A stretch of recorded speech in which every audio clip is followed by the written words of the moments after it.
With many people, they are afraid. They're afraid to even try using their voices because nobody will hear them. But then they tell people like me things that the world needs to know and the world needs to listen to. When you only tell your story, it comes across as self-serving. When nobody cares enough to tell your story with you, or to go in with you, or to stand with you, well, that shows that it's a matter of popularity, not a matter of right and wrong. Lynn Whalen is fighting the same battle as I am, and she fights both sides of the line. You have to. You have to. You cannot continue to just ignore victims because of their gender. And this happens on both sides of the line. And then there's the expectations. Lynn Whalen can likely attest to the same things that you guys can see plainly on my YouTube channel. You can see plainly how Jamie was treated in the Dalles. Type the name Jamie again, Jamieagain on my YouTube channel. In the first 2 minutes, that man pursues a mentally ill woman half his size who is trying to get away from him. She's trying to get away from him. He punches her in the back of the head. And all of those people, despite what we've been taught, despite this bias, you get to see these trolls on my Facebook and on my YouTube. They get on here and they are tough, aren't they? Are they the ones out here taking the beatings? Are they the ones going to jail and even to prison for protecting your children? No, that's me. That's me. Lynn Whalen has helped out a lot of people who later on bit her in the ass. Like many of us out here, we helped a lot of people out who, in the end, didn't help us. Many of them even ended up helping our predators simply by not being there. Lynn Whalen uses her voice. She actually uses it. Now, like with many people, she tells me a lot of personal details, and I'm going to have to go back through and make sure I'm correct about this. I'm pretty sure she gave me permission to share all of it. But also times change, situations change, and, you know, a lot of the stuff that she's shared with me in the last few days is stuff that really she should be saying. Things that you guys need to hear in her voice, from her. Now, whether you love me or hate me, I got a feeling that she does have a lot of important things to say, and her situation shows that it's not just in the places that I've been. This is all over the place that we're dealing with this. The things that she is dealing with in Slab City are the same things that I've dealt with nationwide.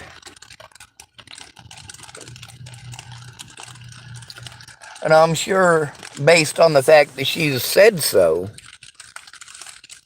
she is appalled and ashamed of many of her supposed friends and family for doing exactly the same things that I'm grossed out by my friends and family doing.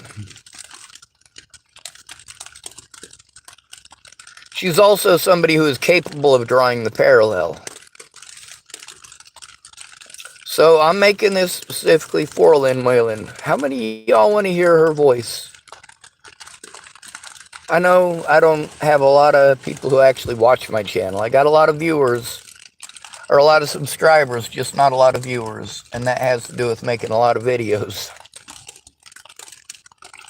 But I want you guys to try to share this, to try to get her perspective. I mean, Lynn Whalen is a highly intelligent person. I can tell this.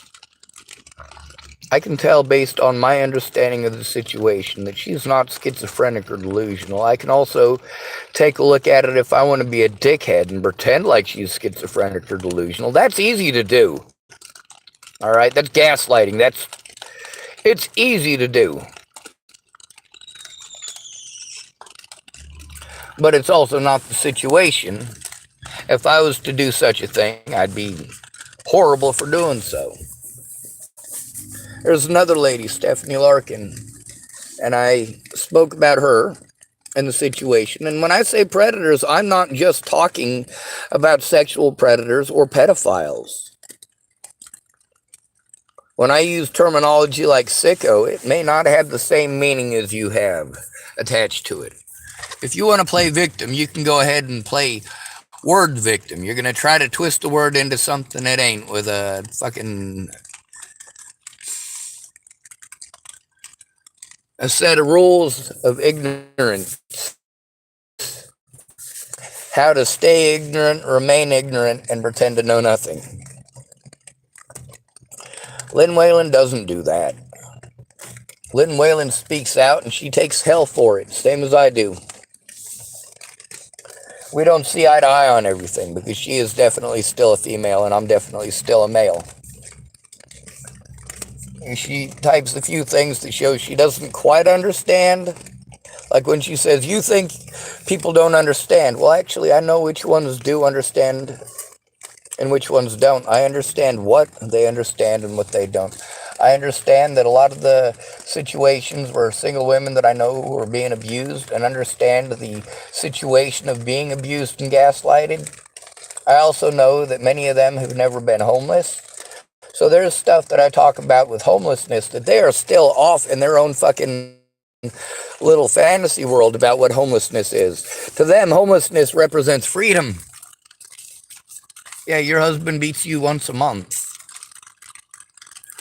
Maybe not even that often. Maybe he only beats you once every 3 months. And many of the women who have ended up on the streets were fleeing abuse. Exactly like that.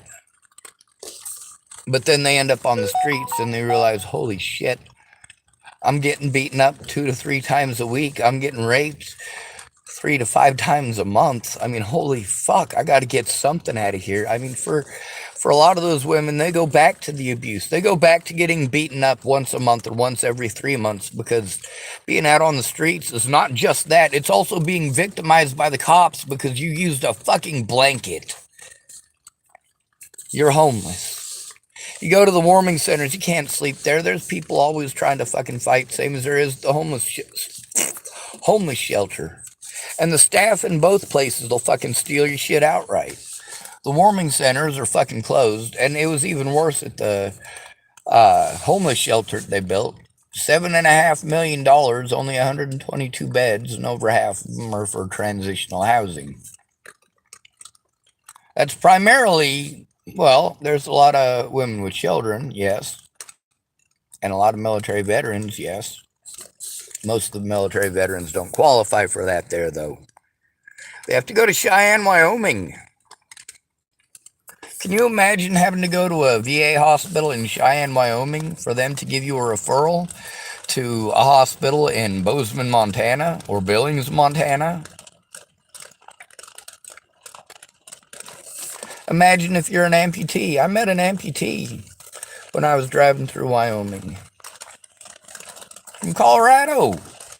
Had to drive all the way up there from Colorado. Broke down in his Jeep on the side of the road. I gave him a ride to the hospital. I told him I'd stick around and give him a ride back too if he needed it.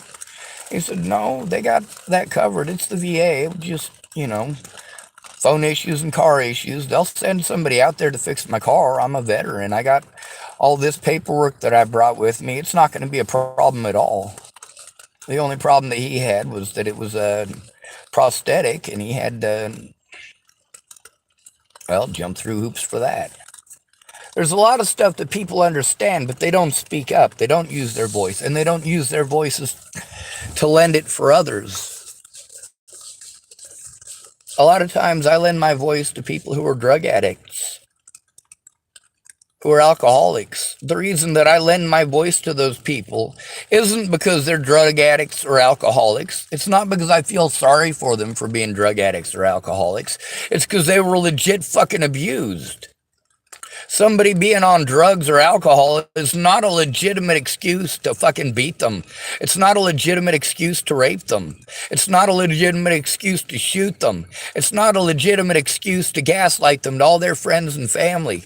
It's not a legitimate excuse for taking away their phone, taking away their keys, kicking them out in the fucking snow.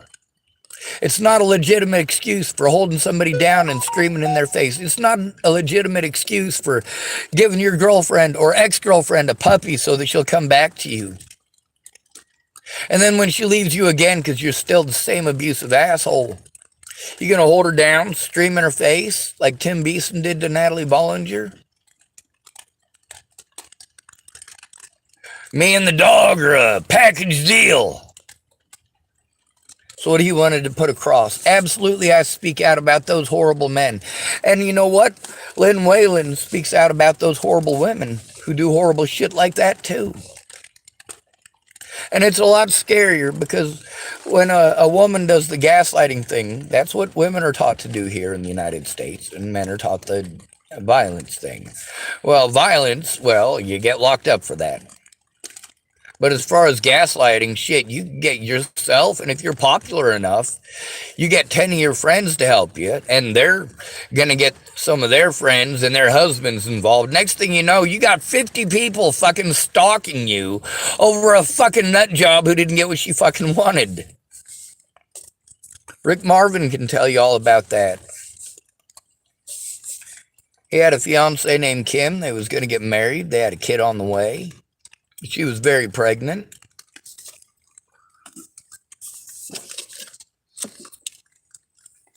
He went to a party. There was a great girl there named Elizabeth. I knew Elizabeth. She was one of the people I tried to run off. I was friends with her adult sister, Amelia, who was a meth addict. Elizabeth got really drunk and she wanted to have sex with Rick Marvin. By the way, we called him Creeper. That's what he went by. That's the moniker that he chose. That was his gamer tag, if you will. Creeper.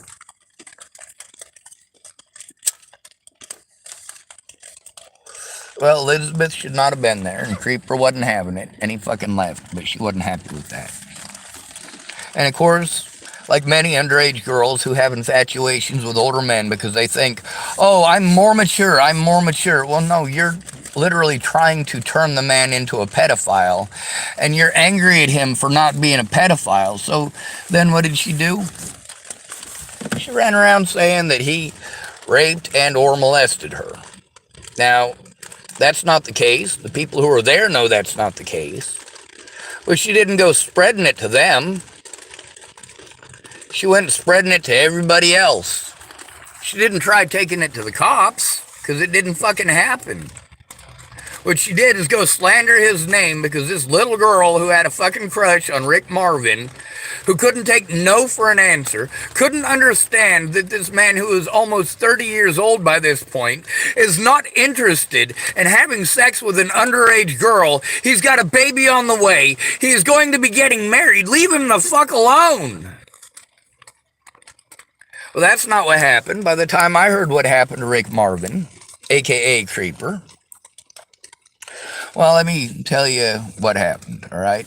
After that, instead of coming to me and saying, hey, man, this is what's happening, and I need you to fucking speak up because you were there, he didn't ask that. Instead, I'm in Chapel, Nebraska, and I see Rick Marvin walk into Pumpkin Pantry. I'm like, holy shit, Creeper? He said, I go by Rick here. What had happened is, he had to flee Boulder, Colorado. Kim left him. Elizabeth went around spreading rumors to the street people that Rick Marvin was a rapist, and he had to leave. Now, unlike when John Fox was being accused of murder, and when Christopher Weaver was being accused of rape, both of those situations, I can absolutely testify to the fact that neither one of those situations happened. John Fox did not kill his girlfriend. He'd already been locked up over 30 days by the time she was beaten to death. No, he didn't beat her to death from inside of the prison when she was out. Anyway, the thing with Ogre, or Christopher Weaver, he's not a rapist either. But also, I was there for the situation, and I was literally there the next day when I got to hear homeless people telling me, hey, Cardboard says Ogre raped her yesterday. Like, no, dude, she tried to fucking molest me. She was trying to make him jealous, and she was literally squirting me with her breast milk. It was very uncomfortable, and she broke my fucking computer in the process. Ogre had to tell her, hey, get off of Sean. Get the fuck off of him. Leave him alone. He said no. No means no. No means no.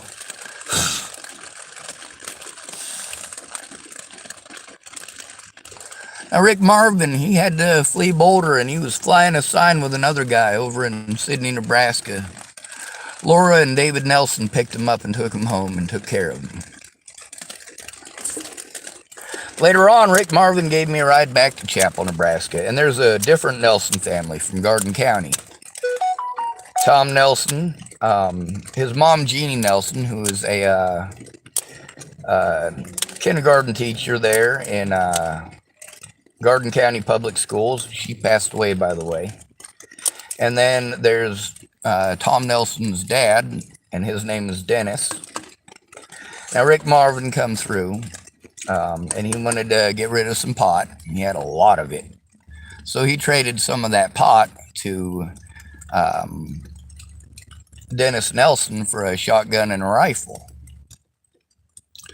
Now, one of the things Rick Marvin, I just recently got back in contact with a little bit. And he knows David and Laura Nelson. I also wanted to let him know that, man, it's a fucked up situation, and that there's multiple situations with Dennis and Tom that ended up being screwed up, and also there's multiple situations with David and Laura Nelson that ended up screwed up. He knows both of those sets of people.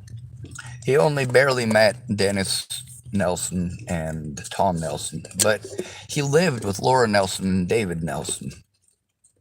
He knows the conditions they live in, and of course, he was sworn to secrecy about their pack ratness, same as I was. But also, you know, there's a social pact to be considered. That's the thing about having a social pact, about redrawing the lines whenever it's convenient for you. If you want to do something like that with me, I can show you the hypocrisy of it. Lynn Whalen can show you the hypocrisy of it. Many other people can show the hypocrisy of it. What I need is Lynn Whalen's voice. I need her voice. I need her words. And although she doesn't have the time to invest into looking into my situation, her situation goes hand in hand. It is tied in very closely. The victimization of the homeless nationwide is an epidemic, and it is nationwide. I made sure the screenshot I used for the front of this is a very special one. It doesn't have any of the real important personal information. So it's not like I'm giving up any secrets that, well, everything that she typed to me there was public. So, I mean, it's not like she was trying to hide it anyway. That's transparency right there.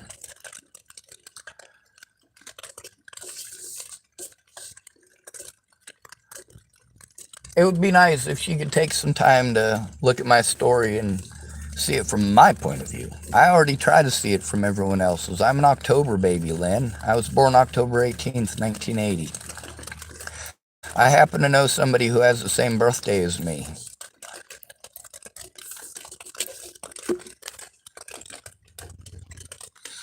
Anyway, Lynn, it's good to have you. Whether you're mad or not, doesn't matter. Your story is important. Your voice is important. Your words are important. Just like all of these people I'm angry at because they place no importance on their words whatsoever until they're angry. And then they're liable to say anything, as you well know.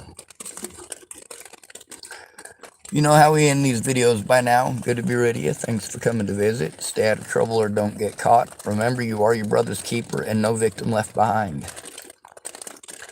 Not even if they in Slab City. Not even if they're airlifted to the hospital. Not even if they're homeless. Not even if you call them a whore.